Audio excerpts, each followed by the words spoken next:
Если вам надоели ваши джинсы, просто сделайте из них юбку. Заводим швейные машинки и поехали! Одела джинсы и отмечаю длину будущей юбки, но на всякий случай делаю длину побольше. И этот всякий случай случится. Отрезаю штанины по этой длине.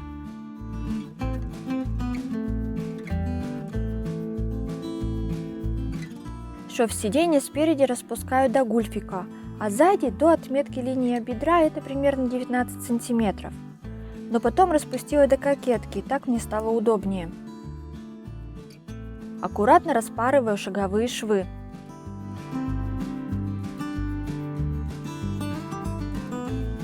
Ровно выкладываю детали друг на друга, закалываю булавками и бегу мерить будущую юбку.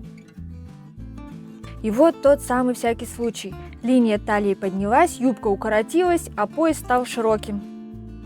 Длину пояса нужно теперь убрать на 1,5 см с каждой стороны. По бокам распускаю пояс и часть бокового шва. Разрезаю пояс.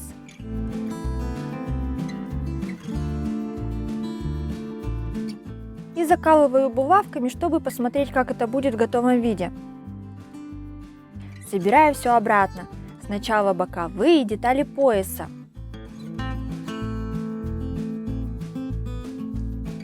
Боковой припуск можно обрезать и обметать. Сшиваю пояс сверху сразу отделочной строчкой нитками для джинс подходящего цвета, в отметку, оставленную предыдущей строчкой.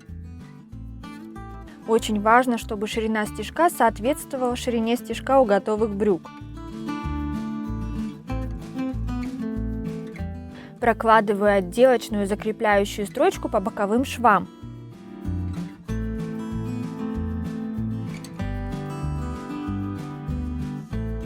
Завершающая строчка – это пришивание самого пояса. Здесь даже не сметываю, детали так хорошо заутюжены и подогнаны друг к другу, что позволило очень ровно пришить все с первого раза.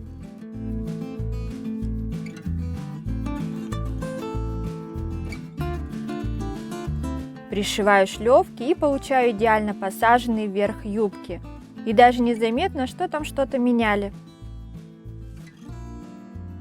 Когда мерила юбку, мне не очень понравилось, как легла задняя линия шва сиденья. Немного спрямила ее. Прочерчиваю линии, которые будут в готовом виде, и отрезаю все лишнее.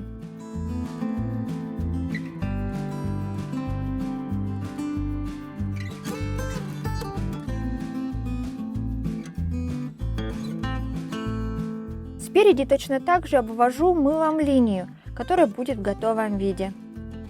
Пришло время делать вставки. Клинья будут из джинсы, которая осталась от пошива рюкзака. Если вы еще не видели, то подсказка в углу экрана. Ровно выкладываю бывшие джинсы и вовнутрь вставляю ткань. Хорошенько выправляю и провожу линии.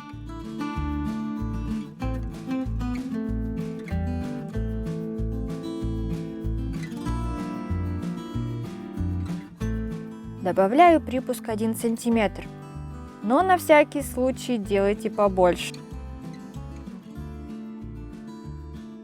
Здесь самое главное не торопиться, все хорошо сметать и примерить.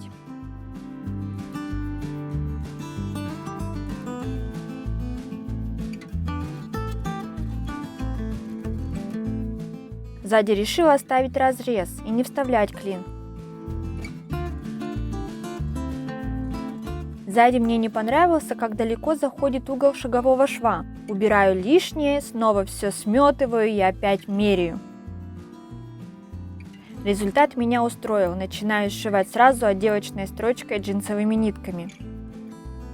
Здесь очень важно делать одинаковую ширину стежка и расстояние между строчек, как на готовых джинсах.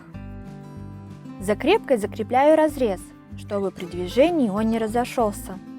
Складываю юбку пополам, соединяю боковые швы. Мне очень захотелось сделать перед чуть короче, а сзади юбка была немножко длиннее. Срезаю все лишнее, разворачиваю юбку и проверяю ровность. Низ юбки подгибать не буду, оставлю необработанный край, но сделаю небольшую хитрость. Прокладываю 2 параллельные строчки мелким стежком по низу юбки. Так край будет равномерно распушаться и не будет длинных торчащих ниток. Самое главное в изделии – это хорошая утюжка. Шов, который стянула строчкой, прохожу горячим утюгом с паром. Растягиваю до нужной длины и жду, пока остынет. Так строчка фиксируется и уже не соберется обратно. Отутюживаю юбку хорошенько со всех сторон и смотрим, что получилось.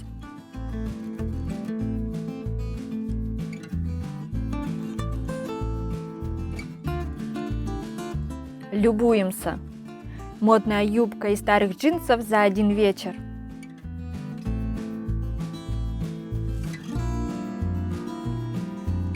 Обязательно пишите в комментариях, какие бы вы хотели увидеть переделки. И подписывайтесь на канал, чтобы их не пропустить. Всем пока!